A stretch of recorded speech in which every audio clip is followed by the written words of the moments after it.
Y'a les bros, c'est Fufu. Aujourd'hui une nouvelle vidéo sur notre seconde cross. On va regarder voilà tout ce qui va pop sur la mage de demain et franchement du lourd et une petite surprise voilà que je vous ai montré dans la partie communautaire. Je ne m'attendais pas à ça de la part de Netmarble, c'est pas mal pensé.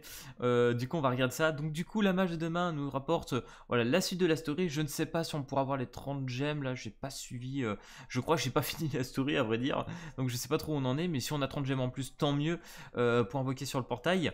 Donc là, comme vous pouvez le voir, bien évidemment, le King qui est attendu avec l'Hendrickson, mais la petite surprise, c'est la petite Lilia éveillée que je ne m'attendais pas du tout à voir. Donc bien évidemment, pour ceux qui reroll ou tout simplement qui veulent... voilà, sur une bonne team PVP qui sont des baleines, voilà, vous pouvez monter cette team. Je dis bien évidemment baleine parce que en fait, le truc c'est que si t'as plus trop de ressources ou quoi que ce soit, ça t'incite à remonter toute une team complète avec du CC, etc. Parce qu'il faut acheter les skins et tout. C'est un peu relou, à vrai dire. Mais voilà, ça se fait, mais le problème, voilà, comme je vous dis, dans un mois ou deux, à mon avis, la méta va changer. Donc voilà, faites très attention si vous voulez monter ça. Mais franchement, pour ceux qui roll ou qui commencent le jeu, ça peut être une bonne occasion de, voilà, de choper une petite team PVP bien sympa. Mais franchement, la LIA a perturbé beaucoup de personnes, hein. J'ai vu dans la partie communautaire que ça donnait envie du coup à pas mal de personnes d'invoquer.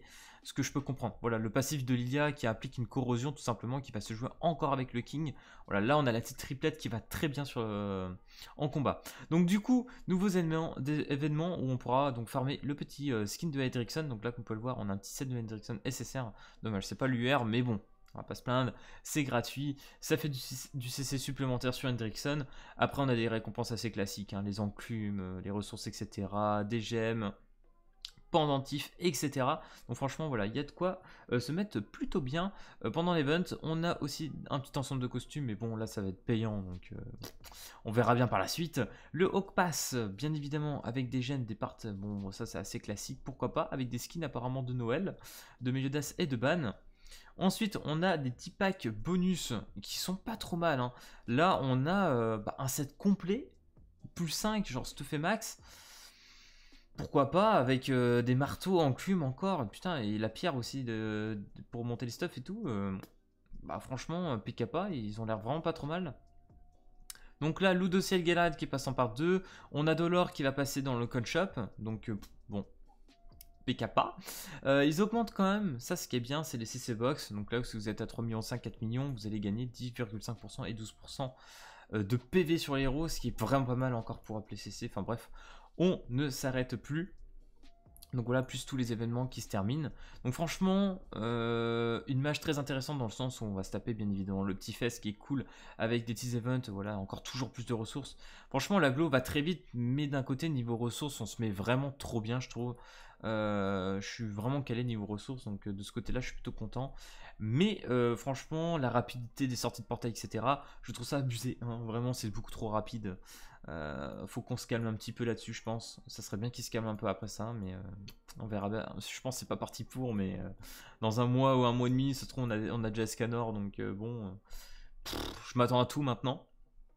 Donc voilà, personne s'attendait à voir, je pense, tout de suite le King. Beaucoup n'y croyaient pas, mais ah, ça fait mal au cul. Netmarble, là, il nous pond des trucs assez sévères. Donc du coup, on va regarder tout ça. Donc le Hendrickson, voilà, je vais pas vous représenter tout simplement le Kingfest parce que je vous l'ai déjà montré sur des vidéos avant. Donc voilà, je vous montrerai peut-être tout ça sur une petite partie PVP tout demain. Donc pourquoi Hendrickson est intéressant? Vous allez regarder par exemple par rapport au passif. Donc augmente les dommages de 50% des skills de debuff de tous les alliés. Donc tous les skills de vos alliés qui va appliquer des debuffs, voilà, ou des malus, on va dire, je pense des trucs comme ça, hein. Donc là ça va augmenter les dommages de 50%. C'est pour ça que ça va être très très fort avec King, hein. 50% c'est quand même énorme, hein.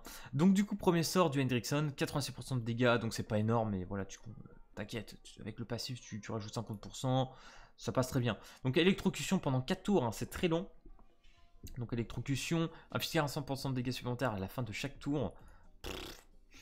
C'est pour ça que je vous dis qu'en fait c'est une team en fait à tic. C'est-à-dire qu'autour de l'ennemi, ça y est, boum, l'autre il prend total, tu peux le tuer en peu de tours, c'est assez drôle. Donc deuxième sort de Hendrickson, 76% d'attaque à tous les ennemis, hein, que d'attaque de zone sur tous les sorts, hein, et applique saignement à tous les ennemis pendant 2 tours. Donc saignement, affiche 90% de dégâts supplémentaires pour à la fin de chaque tour. Voilà, donc très drôle comme personnage de ce côté-là. Ensuite, on a l'ultimate, affiche dégâts de faiblesse, donc dégâts x3 ennemis qui souffrent de malus. Bien évidemment, si tu joues à Hendrickson, c'est pour jouer avec du malus. Plus le king qui va empêcher que les autres puissent enlever les debuffs et les malus, donc au plaisir. Hein. C'est vraiment au plaisir. Donc franchement, je pense que pendant quelques semaines, on va voir que ce genre de team. Après, ça va vite tourner, mais quand les archanges et tout vont pop, mais vous allez pouvoir vous faire plaisir quand même un petit moment avec ça. Voilà. Et puis même encore, enfin, j'ai même envie de dire, étonnamment, même si tout le monde parle que cette team se joue plus trop et tout, que ça va vite tourner, sur la JP, j'en vois encore pas mal. Donc bon, pourquoi pas. Donc du coup voilà, on va passer à la grosse surprise qui est Lilia éveillée. Franchement, moi, je vous parlais de jouer de la mono et d'autres persos, etc. Bah je pensais pas qu'ils allaient nous sortir Lilia tout de suite sur la glow, donc franchement la voir tout de suite, bah c'est clairement le personnage à aller chercher avec eux tout simplement. Donc du coup vous allez voir niveau du passif, applique corrosion. Donc corrosion, je sais pas si nous mettent le truc, voilà, donc c'est tout simplement le deuxième sort ou le premier, non je crois que c'est le deuxième sort du Meliodas Démon Bleu. Donc voilà, qui fait des dégâts à chaque début de tour, etc. Donc c'est pété. Et si vous regardez bien dans le passif de Kingfest, corrosion est joué dedans. C'est pour ça que certains pensent à jouer King, Meliodas Démon Bleu. Mais du coup, vu qu'il y a Lilia, est-ce que ça vaut le coup? Je ne suis pas certain. Donc corrosion à tous les ennemis qui ont 3 jauges d'ultimate ou moins. Donc ça veut dire qu'en gros, si vous commencez premier sur la partie, vous allez appliquer direct corrosion sur les ennemis, donc ça c'est pété, donc pendant 2 tours. Donc en gros, réduit l'attaque de tous les ennemis qui ont 5 jauges d'ultimate ou plus de 10%, donc ça c'est pété aussi, pendant 2 tours.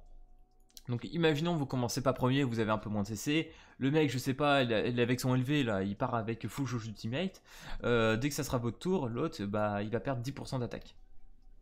Voilà, pourquoi pas. Franchement, avec cette Lilia, il y a énormément de choses à faire. C'est vraiment très broken. Le passif est juste très puissant.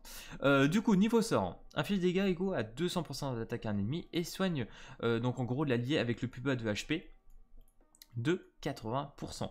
Donc franchement, c'est pas mal. C'est vraiment pas mal. Donc 80% des dégâts infligés, plus tu augmentes, voilà, au final tu passes à... Donc là, attendez, je pense que ça doit se cumuler. 250%, donc un ennemi et soigne tous les alliés. Ah, donc là on passe à tous les alliés, autant pour moi. De 30%, donc voilà, après, enfin bref, c'est... Ah oui, putain, c'est vrai, c'est de l'AOE. Donc là, c'est très fort. C'est vrai que je jouais pas Lilia, donc c'est vrai que je me rends pas trop compte, mais pour le coup, c'est ultra puissant. Hein, vraiment, le premier sort, je dis un grand oui. Le deuxième n'est pas à plaindre non plus, donc 150% de dégâts à tous les ennemis, on est en attaque de zone.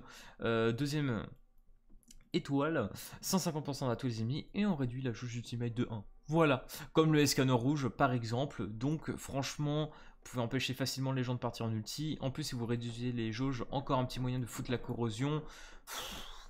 Enfin bref, c'est très drôle Lilia. En plus de ça, son ultimate, voilà, t'enlèves tous les bonus sur les ennemis, et tu mets 350% de dégâts en attaque de zone. Voilà, c'est bâclé, comme vous pouvez le voir actuellement en termes de classement sur cette DSDB, voilà, PVP stuff ou no stuff, c'est classe S, donc c'est très bon. Lilia, c'est très bon. Donc, du coup, vraiment hâte d'être demain. Personnellement, voilà, je vais peut-être claquer dans un petit pack parce que je n'aurai vraiment pas assez. Donc, du coup, on aura 600 gemmes. Normalement, bah, je pensais vous faire une vidéo, mais peut-être que vous aurez une petite chance que je fasse un live demain soir. On va se faire un petit live invocation. Donc voilà, préparez-vous. Il y a de grandes chances que je fasse un petit live là-dessus. Bref, voilà, j'espère que cette petite mage sur Naneso vous aura plu tout simplement et vous hypera parce que voilà. Et désolé, voilà, pour les free-to-play qui n'ont actuellement pas beaucoup de gemmes, pour tous ceux qui ont invoqué encore sur Ellie, parce que c'est encore très récent, hein, je tiens à le dire, c'est quand même très récent, ou qui ont invoqué sur le Dociel, qui était vraiment pas un mauvais deal, mais le Dociel c'est bien si t'as une grosse baleine qui va le spécis et voilà, monter tous les stuffs et les skins dessus. Voilà, le Dociel c'est bien triple 10 quoi, mais bon, je peux comprendre. Mais du coup, voilà. Si cette vidéo t'a plu, n'hésite pas, comme d'habitude, à lâcher un petit pouce bleu et à t'abonner. Et puis moi, je te dis à plus à la prochaine vidéo. Allez, peace tout le monde.